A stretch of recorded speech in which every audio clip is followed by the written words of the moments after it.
YouTube, est-ce que ça vous dit quelque chose? Mais si, le site sur lequel vous êtes en ce moment même. Il y a de cela quelques mois, je vous avais parlé des fonctionnalités disparues du site, comme les personnalisations poussées de chaîne, les codes secrets, les sondages ou encore de plein d'autres choses. En même temps, quand je vois la réponse à certains sondages, je comprends pourquoi on vous a enlevé cette fonctionnalité. Mais du coup, vous êtes pas mal à avoir commenté cette vidéo, déjà en tapant 1980 et Awesome pour voir ce que ça faisait, même si j'ai l'impression que beaucoup de gens n'ont pas compris, mais bon, je vous aime quand même. Mais surtout pour me dire les fonctionnalités que j'aurais pu oublier, car effectivement, il y en a quand même quelques-unes. Et aujourd'hui, on va parler de ces oubliés de cette première vidéo et aussi de fonctionnalités qui viennent de disparaître de manière plus récente, il y a moins d'une semaine pour certaines. Salut, c'est Léo de la chaîne Techmaker et aujourd'hui, on en remet une couche pour déterrer le vieux YouTube. Vous savez, celui qui est arrosé de passion dans tous les sens, avec des pubs à tire-larigot pendant cette période du Black Friday pour vous faire acheter tout ce qui bouge, mais pas de panique, j'ai la solution pour pas trop s'escarter quand même. En effet, grâce à Poulpeo qui sponsorise cette vidéo, il est possible de récupérer une partie de l'argent utilisé sur l'une des 1800 boutiques partenaires disponibles sur le site et ainsi de pouvoir l'utiliser dans d'autres achats compulsifs du Black Friday. C'est très simple à utiliser et cela fonctionne avec le système de remboursement qui fait que si vous utilisez par exemple 100 € sur Boulanger qui a 1,6% de cashback, et bien vous récupérez 1,60 € juste après votre achat. Et faut pas se dire que c'est utile que pour les gros achats car plein de petits achats veulent dire plein de centimes de cashback et encore une fois de l'argent économisé. Pour que vous compreniez comment ça fonctionne, et bien Poulpeo est rémunéré lorsque vous effectuez un achat sur ses boutiques partenaires et donc une fois la vente faite, Poulpeo vous reverse une partie de ce qu'il a pu gagner grâce à votre achat et ça sans vous changer le prix de vente de votre produit. Personnellement, vu que vous devinez bien que j'achète pas mal de trucs quand même pour cette chaîne, j'ai d'ailleurs économisé plus de 700 € grâce au système de cashback. Ça peut aller très vite. Faut juste penser à passer sur le site pour faire ses achats et avoir le réflexe Poulpeo. Mais justement, il y a un outil qui sert à ne pas oublier ce réflexe. Car en effet, le suivi des offres disponibles peut se faire directement avec l'extension Poulpeo qui est disponible sur Chrome et Firefox, mais aussi sur Android et iOS. Et pour récupérer son argent, rien de plus simple. Une fois les 10 € atteints sur son compte, vous pouvez directement les récupérer sur votre compte bancaire. J'ai parlé d'AliExpress, mais on trouve des boutiques dans plein de catégories différentes. Les vêtements, la beauté, la technologie, bref, la grande majorité des secteurs est représentée. Et avec le lien qui se trouve juste en dessous en description, eh bien vous pouvez profiter de 5 € offerts dès votre inscription, comme ça sans rien faire et donc de pouvoir les récupérer dès votre premier retrait. Mais voilà, et d'ailleurs les pubs sur YouTube on en reparlera à la fin, mais avant ça, commençons avec les étoiles.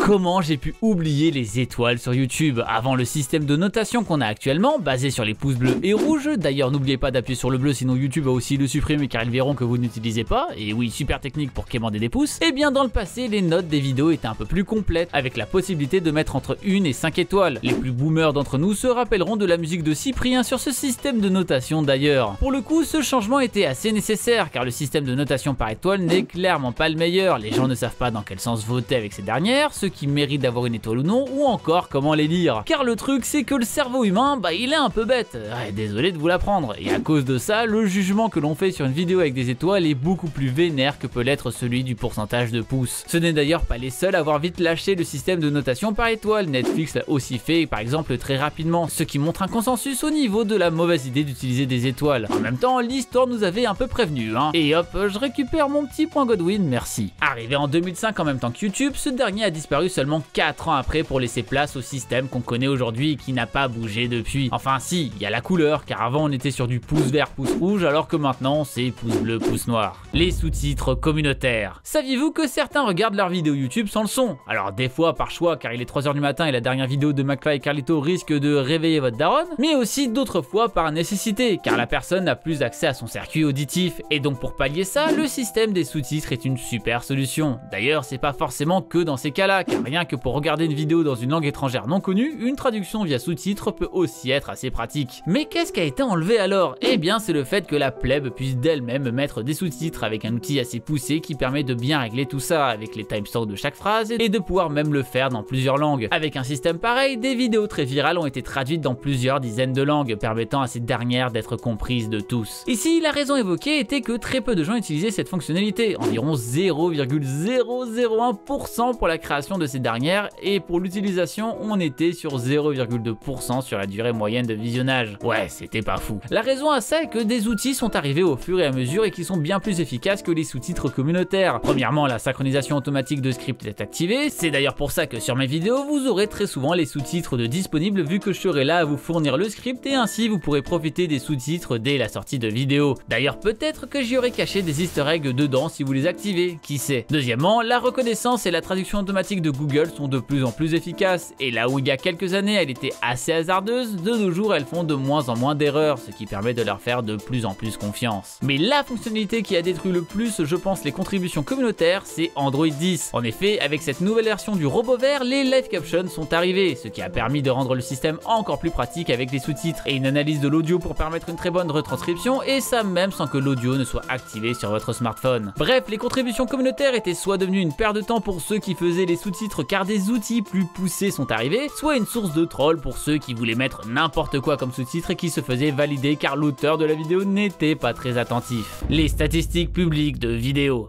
Saviez-vous qu'en faisant clic droit sur cette vidéo, vous pouvez avoir accès à des options supplémentaires? Vous pouvez par exemple lire une vidéo en boucle pour ainsi écouter la dernière musique de Michou pendant des heures et des heures, même si j'ai fait une vidéo qui vous explique pourquoi c'est mal de faire ça, de partager le lien de la vidéo avec le timecode sur lequel vous êtes actuellement, mais aussi de voir les stats pour les nerds. Oui, ce nom d'option mérite un peu le poil. Avant c'était juste information avancée, mais j'imagine que vouloir juste s'informer un peu, c'est être trop un gros geek qui parle en lead quoi. En appuyant sur ce bouton, vous allez voir apparaître plein de statistiques intéressantes sur la vidéo.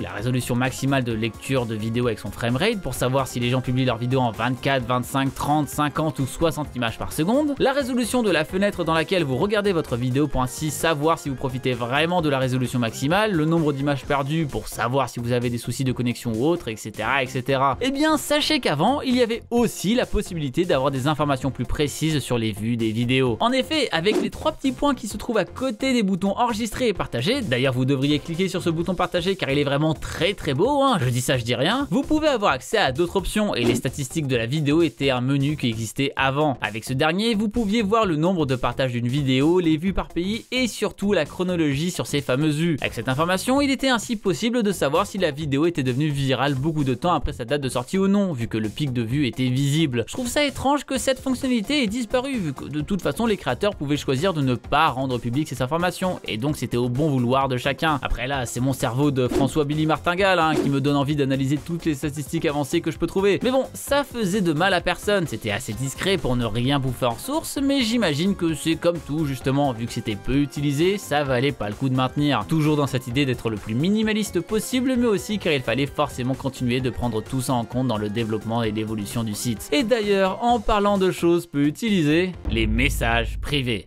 Oui, les messages privés sur YouTube, ça existait, et non, personne ne les a jamais utilisés. Cette fonctionnalité était là pour permettre aux utilisateurs de communiquer entre eux, et il était possible d'envoyer un message privé à n'importe qui, que ce soit un viewer lambda ou un créateur renommé. L'avantage est qu'avec cet outil, l'usurpation d'identité, qui était bien plus fréquente à l'époque via d'autres réseaux, était ici impossible. Mais le problème, c'est que cette fameuse messagerie était ultra buggée et sacrément austère. Les notifications n'arrivaient jamais, il était très compliqué de rechercher quelque chose de spécifique dans une discussion, tout se perdait dans tous les sens et impossible de trier quoi que ce soit. Avec tout ça en tête et surtout les autres mastodontes comme Messenger, WhatsApp, Twitter, Snapchat, Instagram et autres, la plupart des utilisateurs se sont vite mis à utiliser ces autres services, surtout que déjà il fallait savoir que cette messagerie existait, car au fur et à mesure du temps, le bouton de discussion était de plus en plus caché, au point de se retrouver sur la page à propos d'une chaîne, celle où personne ne va jamais. Je ne sais même pas si vous saviez qu'elle existait cette page, c'est pour dire. En 2014, le monstre Google+ est arrivé pour aussi venir mettre son grain de sel. D'ailleurs, on en avait parlé plus en détail dans la première vidéo sur les fonctionnalités disparues de YouTube. Et ces derniers ont donc préféré changer la vieille messagerie pour y mettre celle de Google+, ce qui était absolument adoré de tous. Vous aurez compris, c'est du sarcasme. Et un tel choix n'a pas du tout aidé à la popularisation du système. Et autant vous dire que ça n'a pas augmenté l'utilisation du service quand on voyait la facilité d'utilisation des services proposés par la concurrence face à la lourdeur de services qui était déjà imposée à tous ici avec l'obligation d'avoir un compte Google+ pour utiliser YouTube. En avril 2017, YouTube a essayé de rendre ça plus dynamique, en créant une messagerie directe plus complète, permettant aussi de partager des vidéos plus facilement tout en enlevant la partie Google+, que les gens détestaient tant, et d'avoir des conversations de groupe, mais rien à faire, le service n'est pas utilisé, et ne le sera pas plus avec cette fonctionnalité supplémentaire, vu que de toute façon, les gens utilisent déjà les autres réseaux sociaux pour se partager des vidéos. YouTube n'est juste pas une plateforme de partage entre utilisateurs. C'est donc en septembre 2019 que YouTube décida de totalement retirer la fonctionnalité des messages privés, emportant ainsi des tonnes et des tonnes de souvenirs. Bon, en tout cas pour les 3 personnes qui l'ont utilisé. Les vidéos sans publicité. Comme la dernière vidéo sur le sujet, on finit par la prochaine fonctionnalité qui va disparaître, et c'est les vidéos sans pub.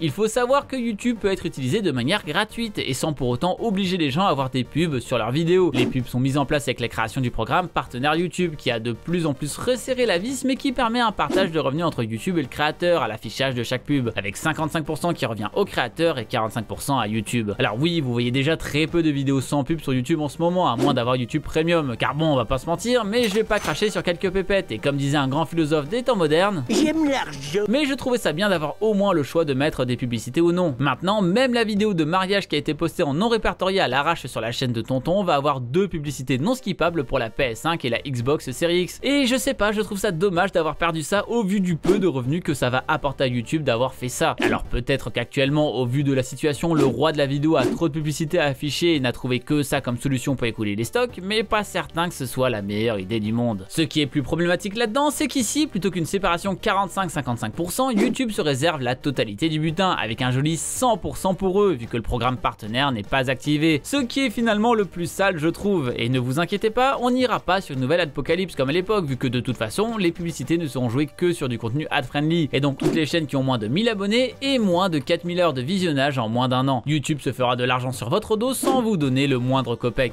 Déjà que ça ne doit pas rapporter beaucoup dans ces cas-là, bah ça doit pas être très motivant non plus. En dehors de ça, il ne sera plus possible de ne pas monétiser une vidéo. Par exemple, une vidéo qui nous tient à cœur sur laquelle on ne veut pas mettre de publicité car on trouverait ça bizarre même si on en a la possibilité, et bien cette vidéo sera tout de même truffée de pubs. J'imagine que l'idée derrière tout ça est de pousser un maximum YouTube Premium, mais bon, ça coûte quand même très cher juste pour enlever des publicités sur un contenu qui n'est pas produit par YouTube même. C'est littéralement les prix d'un Netflix pour pas du tout la même prestation. Et certes, il y a YouTube Musique d'inclus, mais même problème, si on a déjà un Spotify ou autre, bah c'est pas très utile. Donc oui, on peut se dire que c'est pour pousser YouTube Premium, même si bon, rien ne nous permet de l'affirmer complètement non plus. C'est peut-être juste pour plus de thunes, des pubs encore une fois. Bref, on se plaint car voir le négatif c'est toujours plus facile, mais beaucoup de fonctionnalités sont arrivées quand même à côté. Les hashtags, les lieux de tournage, les noms des featuring cliquables dans le titre et les descriptions, ou encore le pouce bleu du créateur qui permet de faire savoir que vous aimez bien un commentaire. Je n'en cite que quelques-unes, mais voilà, même si en comptant celle dont on vient de parler dans cette vidéo et celle de la vidéo précédente, bah il y a plus d'une dizaine de fonctionnalités qui ont disparu et d'autres ont pris leur place. La dernière fois, je vous avais d'ailleurs demandé la prochaine feature qui allait disparaître selon vous, mais cette fois-ci, je vais plutôt vous demander quelle est la feature que vous aimeriez voir apparaître. Pour ça, bah il y a les commentaires juste en dessous, et qui sait, YouTube viendra peut-être vous piquer votre idée ici. J'espère en tout cas que cette vidéo vous aura plu. Si c'est le cas, n'oubliez pas, comme d'habitude, le bon pouce bleu de l'amour, et bien sûr de venir me suivre sur Twitter, Instagram, TikTok, MySpace, Google+, bref, partout quoi, sauf dans la rue, ça c'est bizarre. N'hésitez pas non plus à partager cette vidéo un maximum à tous vos potes qui disent que YouTube c'était mieux avant, car je sais qu'il y en a beaucoup, et bien sûr, si ce n'est pas déjà fait, abonnez-vous à la chaîne en cliquant sur le logo qui vient d'apparaître en haut à droite de votre écran. C'était Léo, la chaîne Techmaker, et surtout, n'arrêtez jamais d'apprendre, salut!